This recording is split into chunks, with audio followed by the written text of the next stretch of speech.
అందరికీ నమస్తే. ప్రస్తుతం మనతో పాటు క్లినికల్ ఫార్మాకాలజిస్ట్ జి. శ్రీనివాస్ గారు ఉన్నారు.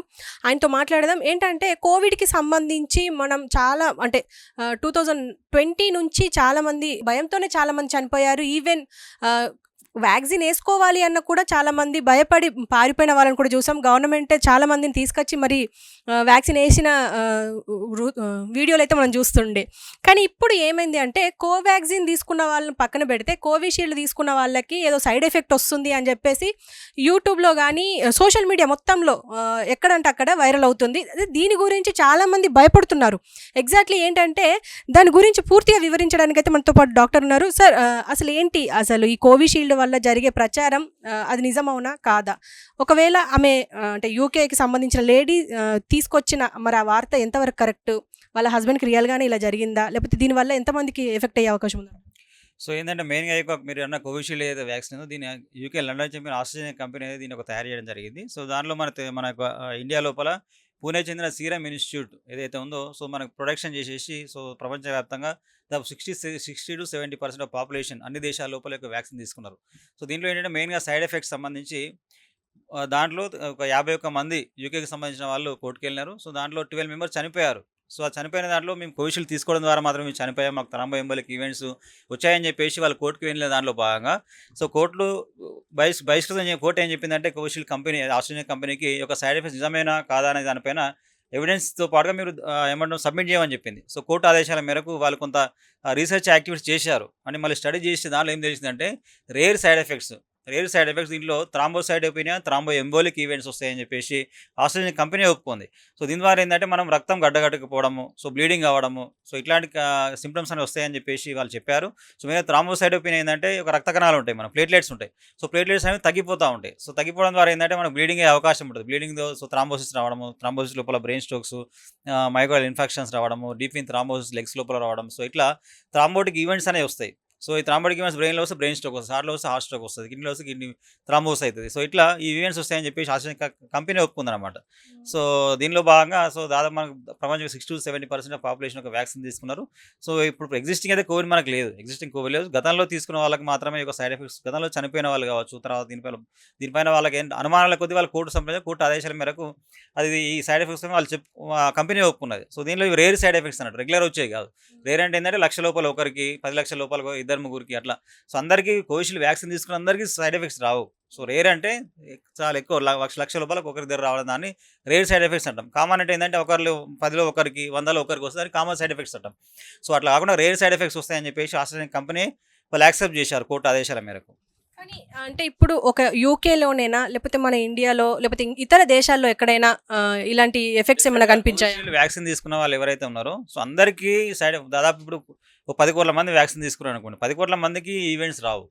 ఒక ఓన్లీ ఎంత 0.01%, 0.001% అంటే లక్షల లోపల ఒకరికి, ఇద్దరికి, 10 లక్షల లోపల ముగ్గురు, నలుగురు ఇట్లా సిమ్టమ్స్ ఈ థ్రాంబో ఎంబోలిక్ ఈవెంట్స్ వస్తాయి. అది కూడా మళ్ళీ కోమార్బిడ్ కండిషన్స్ ఉన్నటువంటి వాళ్ళకు, బాగా డయాబెటీస్ ఉండి, హైపర్ టెన్షన్ ఉండి, ఆల్రెడీ కిడ్నీ జబ్బులు ఉన్నటువంటి వాళ్ళకు, ఆల్రెడీ గుండె జబ్బు సంబంధించిన జబ్బులు ఉండి స్టెంట్స్ వేసుకున్న వాళ్ళు, ఇట్లాంటి వాళ్ళు ఎవరైతే ఉంటారో వాళ్ళకే ప్రాబ్లం ఉంటుంది. కానీ హెల్దీ ఇండివిజువల్స్ తక్కువ సంఖ్యలో వస్తాయి. సో అట్లా అందరికీ ఈవెంట్స్ రావు. రేర్ అంటే చాలా తక్కువ స్థాయిలో వస్తాయి అన్నట్టు. సో లక్షలో ఒకరికో ఇద్దరికో వస్తాయి అంతే. ఆ సైడ్ దానికి పెద్దగా భయభ్రాంతాలకు గురైపోయి ఆల్రెడీ వ్యాక్సిన్ తీసుకున్న వాళ్ళు మాకు కూడా అట్లాంటి ఈవెంట్స్ వస్తాయేమని భయపడాల్సిన అవసరం లేదు. సో ఫ్యూచర్లో ఏమైనా కోవిడ్-19 పాండమిక్ వస్తే కనుక అప్పుడు మనకు వ్యాక్సిన్ అవసరం పడుతుంది. మళ్ళీ ఉన్న దాంట్లో వ్యాక్సిన్, కోవిషీల్డ్, ఇంకేదో వ్యాక్సిన్ మనం తీసుకోవాలి. కాబట్టి తీసుకున్న ముందట ఏదైనా మళ్ళీ కోవిడ్ కేసులు పెరిగి మళ్ళీ డాక్టర్స్ కానీ, హెల్త్ అథారిటీ వాళ్ళు, మళ్ళీ భారత ప్రభుత్వం కానీ, తెలంగాణ గవర్నమెంట్ మీరు వ్యాక్సిన్ తీసుకోవాలి, కేసులు పెరుగుతున్నాయి అనుకుంటే మనకు అవసరం అవుతుంది. సో ఇప్పుడు మనం దీనికి సంబంధించిన భయభ్రాంతులకు గురి కావాల్సినటువంటి అవసరం, ప్రజలు కూడా గురి కావాల్సిన అవసరం లేదు. సో అట్లా ఏంటంటే మెయిన్‌గా ఏజ్ ఎక్కువైనటువంటి వాళ్ళు, కోమార్బిడ్ కండిషన్స్ ఉన్నటువంటి వాళ్ళు, అట్లాంటి వాళ్ళు మాత్రమే ఈ వ్యాక్సిన్ వాళ్ళ రిక్వైర్మెంట్ ఫ్యూచర్‌లో వస్తే అప్పుడు డాక్టర్‌ని సంప్రదించుకొని డాక్టర్ సలహాల మేరకు వ్యాక్సిన్ తీసుకుంటే ఏం కాదు. దానికి పెద్ద భయపడాల్సిన అవసరం లేదు. ఒకవేళ మన దగ్గర కూడా అలాంటి సిమ్టమ్స్ ఏమైనా అంటే ఇప్పుడు మీరన్న ఆ వ్యాధి అయితే ఉందో బ్లడ్ క్లాట్ అవ్వడం గానీ అలాంటి సిమ్టమ్స్ వస్తే ఎప్పుడు డాక్టర్‌ని అప్రోచ్ అవ్వాలి? అది తెలుస్తుందా ముందే మనకి, అది క్లాట్ అయ్యే ముందే ఏదైనా? అంటే ఇప్పుడు ఏంటంటే జనరల్‌గా ఇప్పుడు దీనికి సంబంధించి రక్తం గడ్డకట్టడం అనేటువంటిది మనకు చాలా అపోహలు ఉన్నాయి ఇంతకుముందు. సో చాలామంది సైంటిస్టులు వ్యాక్సిన్ తయారు చేసినటువంటి వాళ్ళు కావచ్చు, డబ్ల్యూహెచ్ఓకి సంబంధించినటువంటి వాళ్ళు ఏమన్నారంటే కోవిడ్ ఆల్రెడీ వచ్చిపోయింది కాబట్టి కోవిడ్ ప్లస్ వ్యాక్సిన్ 2 కలిపి మనకి సిమ్టమ్స్ ఉండొచ్చు, ఓన్లీ వ్యాక్సిన్‌తో రాకపోవచ్చు అనేటువంటివి అనేక అనేక మంది అనేక రకమైనటువంటి వాళ్ళ యొక్క నిర్ధారించారు. దేనిపైన కూడా క్లారిటీ లేదు ఇన్ని రోజుల వరకు. మనకి ఈ యొక్క యంగ్ ఏజ్‌లో స్ట్రోక్స్ ఉన్నాయి. వాళ్ళకేమైనా స్ట్రెస్ ఉండొచ్చు అనేదో, లేకపోతే కోవిడ్-19 వ్యాక్సిన్ వల్లనే వచ్చిందనేదో, లేకపోతే పోస్ట్ కోవిడ్ సింప్టమ్స్ కోవిడ్ వచ్చిపోయిన తర్వాత థ్రాంబోఎంబోలిక్ ఈవెంట్స్ వస్తాయని చెప్పేసి, అట్లా నానా రకాలుగా మనకి దానికి ఒక నిర్ధారించారు. ఎగ్జాక్ట్‌గా మనకు చెప్పలేదు. కోవిషీల్డ్ కంపెనీ వచ్చేసి ఈరోజు ఇది ఒక థ్రాంబోఎంబోలిక్ ఈవెంట్స్ రేర్‌గా వస్తాయని చెప్పేసి వాళ్ళు చెప్పినారు. సో, దీన్ని కొంత నిర్ధారించుకోవచ్చు మనం. కాకపోతే అందరూ దీనిపైన ఎక్కువ ఏమంటాం, అందరూ దీనిపైన పానిక్‌గా, ఫోబిక్‌గా భయపడాల్సిన అవసరం అయితే లేదు. అండ్ అంటే ఇప్పుడు మనకు already first wave, second wave, third wave ఈ ఈ వేవ్‌లలో ఎప్పుడైనా ఇలాంటి అంటే కేసెస్ ఏమైనా బయటకొచ్చిన దాఖలాలేమైనా ఉన్నాయా? ఉండొచ్చు. కాకపోతే అందరూ అప్పుడు కోవిడ్ అనుకున్నారు. అప్పుడు ఏమనుకున్నారంటే కోవిడ్ వల్లనే కోవిడ్ వచ్చిపోయింది కదా! దాంతో థ్రాంబోఎంబోలిక్ ఈవెంట్స్ వచ్చుంటాయి కదా! అదే అదే లెవెల్‌లో మనం ఆలోచించినా గానీ కోవిడ్-19 వ్యాక్సిన్‌తోనే 100% వస్తాయని మనం చెప్పలేకపోయాం అప్పుడు. సో, ఇప్పుడు కూడా వాళ్ళు చెప్పిందంటే రేరే చెప్పినారు. రేర్ సైడ్ ఎఫెక్ట్స్ అంటే మనకు క్లాసిఫికేషన్ ఉంటాయి. ఏమంటాం, ఈ అడ్వర్స్ రియాక్షన్స్ లోపల కామను, అన్‌కామను, రేర్ ఇట్లా క్లాసిఫికేషన్. కామన్ అంటే చాలా తక్కువ మందిలో 10 మందికి వ్యాక్సిన్ ఇచ్చాం. 10 మందిలో 10కి వచ్చినాయి అనుకోండి, దాన్ని కామన్. 10 మందికి ఒక్కరికి ఇద్దరు వచ్చినా కామన్ అంటాం. 100లో ఒకరికి ఇద్దరు వచ్చినా కామన్ అంటాం. అదే 1000 మందికి ఒకరికి వస్తే అన్‌కామన్ అంటాం. అట్లా రేర్ అంటే మీకు 10,000 మందికి, 1,00,000 మందికి ఒకరికి వస్తే అది రేర్ కండిషన్ అంటాం. సో, అట్లాంటప్పుడు ఏందంటే దీనికి వరి కావాల్సిన అవసరం లేదు. అందరికి వ్యాక్సిన్ తీసుకున్న అందరికి టెన్షన్ పడాల్సిన అవసరం లేదు అట్లా. కానీ జనరల్‌గా మీకు గుర్తుంది. అంటే మనం ఆల్రెడీ వార్తల్లో చూసుంటాం అప్పుడు. ఏంటంటే ప్రజలు వ్యాక్సిన్ తీసుకోమంటేనే భయపడ్డారు. ఫస్ట్‌దైనా, సెకండ్‌దైనా, బూస్టర్ అయినా ఏది తీసుకోవాలన్నా ఫస్ట్ భయపడుతూనే తీసుకున్నారు. ఈవెన్ కొంతమందైతే బలవంతంగా చేయించాల్సొచ్చింది. అలాంటి వాళ్ళకి ఇప్పటికీ ఒక రకమైన భయం ఉంటది. ఇప్పుడు టీవీల్లో, వార్తల్లో అన్నిట్లో కోవిషీల్డ్ గురించి వస్తుంది.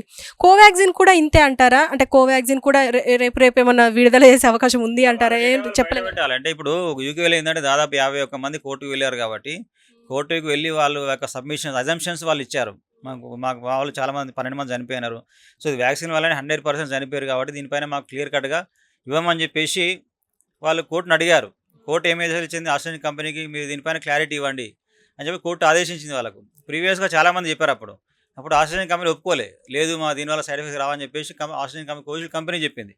కానీ ఇప్పుడు కోవిడ్ వ్యాక్సిన్‌కి సంబంధించి ఇట్లా ఈవెంట్స్ వస్తున్నాయి. బ్లడ్ క్లాట్ చనిపోయారు. బ్రెయిన్ స్ట్రోక్స్ జనాలు చనిపోతారని చెప్పేసి లండన్‌లో 51 మంది కోర్టుకెక్కినా దాంట్లో 12 మంది చనిపోయిన వాళ్ళున్నారు. సో, వాళ్ళొచ్చి డిమాండ్ చేశారు కాబట్టి కోర్టు ఆదేశించింది కాబట్టి వాళ్ళు డేటా అంతా అనాలిసిస్ చేసి కంపెనీ, సో, దానిపైన వాళ్ళు ఇచ్చారు. ఈ డేటా ఇచ్చారు. సో, ఇవి రేర్ సైడ్ ఎఫెక్ట్స్.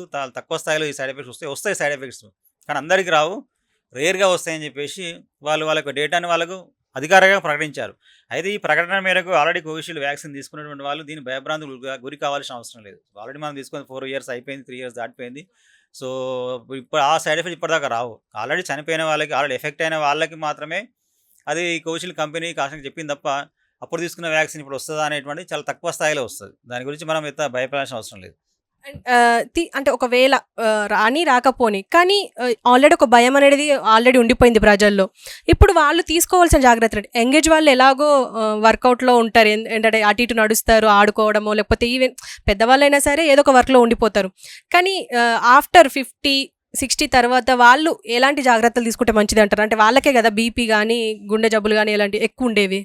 డెఫినెట్‌గా అంటే మీకు ఆల్రెడీ ఎగ్జిస్టింగ్ డిసీజెస్ ఎవరైతే ఉన్నాయో, బ్రెయిన్ స్ట్రోక్స్ ఆల్రెడీ ఉన్నటువంటి వాళ్ళు, గుండె జబ్బుకు సంబంధించి గానీ, హైపర్‌టెన్షన్ గానీ, డయాబెటిస్ గానీ ఉన్నటువంటి వాళ్ళు ఆల్రెడీ మన ఫిజిషియన్ దగ్గర కావచ్చు, కన్సర్న్ న్యూరో దగ్గర కార్డియాలజిస్ట్ ఆల్రెడీ వాళ్ళు ట్రీట్మెంట్ తీసుకుంటూనే ఉంటారు.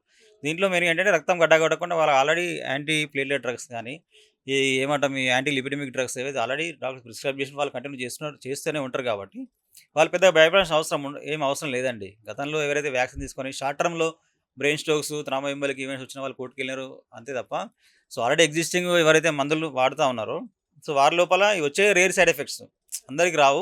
ఈ రేర్ లోపల మనం ఆల్రెడీ ప్రివెంటివ్ మెజర్స్ ఆల్రెడీ తీసుకొని ఉంటారు కాబట్టి ఎగ్జిస్టింగ్ డిసీజ్ ఉన్న వాళ్ళు దానికి పెద్ద భయపడాల్సిన అవసరం లేదు. తర్వాత మన ఇండియన్ పాపులేషన్ కూడా ఇంకా ఎక్కువ వరి కావాల్సిన అవసరం, ఎందుకంటే మనం ఆల్రెడీ వ్యాక్సిన్ తీసుకోవడం, కొంతమంది కోవిషీల్డ్ తీసుకున్నారు. పాండమిక్ వచ్చి చాలా 4 ఇయర్స్ అయిపోయింది. సో, ఇప్పుడు మళ్ళీ వ్యాక్సిన్ తీసుకునే అవకాశం లేదు. మళ్ళీ ఫ్యూచర్లో ఏమైనా కోవిడ్-19 పాండమిక్ వస్తుందా లేదా కూడా మనకు తెలియదు. సో, వచ్చినా కూడా ఏంటంటే అప్పుడు మళ్ళీ ఇండియన్ గవర్నమెంటో, భారత ప్రభుత్వం తర్వాత తెలంగాణ గవర్నమెంటో మీరు వ్యాక్సిన్ తీసుకోండి అన్నప్పుడు మనము ప్రివెంటివ్ మెజర్ తీసుకోవాలి తప్ప, ఇప్పుడు వచ్చినట్టు ఈ యొక్క ఆస్ట్రేలియన్ కంపెనీ ఇచ్చిన డేటాతోని మన ఉన్న తెలంగాణ ప్రజలకు కానీ ఎంత భయభ్రాంతికి గురి కావాల్సిన అవసరం లేదు. సో, యూకే వాళ్ళకి సంబంధించి అది చెప్పింది అంతే. ఇప్పుడు కోవిడ్-19 కండిషన్ మన దగ్గర, పాండమిక్ కూడా మన దగ్గర లేదు, కోవిడ్-19 కేసులు కూడా లేవు, ఎక్కువ వరి కావాల్సిన అవసరం లేదని చెప్పేసి నేను మన తెలంగాణ ప్రజలకు విజ్ఞప్తి చేస్తున్నా. ఏం భయభ్రాంతులు గురి కాకండి. కోవిషీల్డ్ వ్యాక్సిన్ ఇచ్చినటువంటి డేటా ఏదైతే ఉందో థ్రాంబోఎంబోలిక్ ఈవెంట్స్ రేర్ డేటా, చాలా తక్కువ స్థాయిలో ఈవెంట్స్ వస్తాయి. అది యూకే వాళ్ళకి సంబంధించిన డేటా కోటరీగా వచ్చింది గానీ, తెలంగాణ ప్రజలకు దానికి ఆల్రెడీ తీసుకున్న వాళ్ళు చాలా రోజులు అయిపోయింది. సో, మళ్ళా ఈవెంట్స్ వస్తాయని కూడా ఎవరు భయభ్రాంతులకు గురి కావాల్సిన అవసరం లేదు. ఎవరైతే ఎగ్జిస్టింగ్ డిసీజెస్ ఉన్నాయో వాళ్ళు వాళ్ళ డాక్టర్ ఏదైతే ప్రిస్క్రైబ్ చేసిన మందులు వాడుకుంటూ మీ యొక్క ప్రివెంటివ్ మెజర్ తీసుకోండి సరిపోతది. Okay sir. Thank you very much. So, చూసారు గదా! కోవిషీల్డ్‌కి సంబంధించి నిజమే. అది నిజమైనప్పటికీ అది యూకేకి సంబంధించింది. కానీ అక్కడి పద్ధతులు వేరు, ఇక్కడి పద్ధతులు వేరు. పైగా అక్కడ కోర్టు అడిగింది కాబట్టి బయటకు తీసుకొచ్చారు. కానీ ఇక్కడ ఒకవేళ అడిగినా కూడా అలాంటివి జరగకపోవచ్చు. ఎందుకంటే ఆల్రెడీ 4 ఇయర్స్ అయింది మనకు కోవిడ్ వచ్చి వెళ్ళిపోయి. సో, అలాంటివి ఉండే అవకాశాలు లేవు. కానీ ఉన్నా కూడా దానికి ఆల్రెడీ పెద్ద ఏజ్ వాళ్ళు ఉంటారు కాబట్టి, వాళ్ళకు ఆల్రెడీ డాక్టర్ సమక్షంలో ఉంటారు కాబట్టి వాళ్ళకు సరిపోతుంది. వాళ్ళు ఇచ్చే మెడికేషన్ గానీ, వాళ్ళకు ప్రికాషన్స్ గానీ డాక్టర్ చూసుకుంటారు కాబట్టి ఇది ఎంత ప్రాబ్లం ఉండదు అని చెప్పేసి డాక్టర్ కూడా చెప్తున్నారు. సో, చూద్దాం. అంటే యూకేలో 12 మెంబర్స్ దానివల్ల ఎఫెక్ట్ అయ్యారు కాబట్టి ఇక్కడ ఇంతవరకు ఒక కేసు కూడా రాలేదు. కానీ చాలామంది భయపడుతున్నారు. ఇలాంటి భయాలేమొద్దు అని చెప్పేసి డాక్టర్ చెప్తున్నారు. మీ జాగ్రత్తలు మీరుంటే సరిపోతుంది. అంటే ఆల్రెడీ మనం కోవిడ్‌ని చూసాం కాబట్టి ఇంకా ఇలాంటి మనకు ముందరికి రాకుండా ముందు ఎలాంటివి రాకుండా వర్కౌట్లు గానీ, ఫుడ్ ప్రికాషన్స్ గానీ జాగ్రత్తలు తీసుకుంటే సరిపోతుంది అంటున్నారు.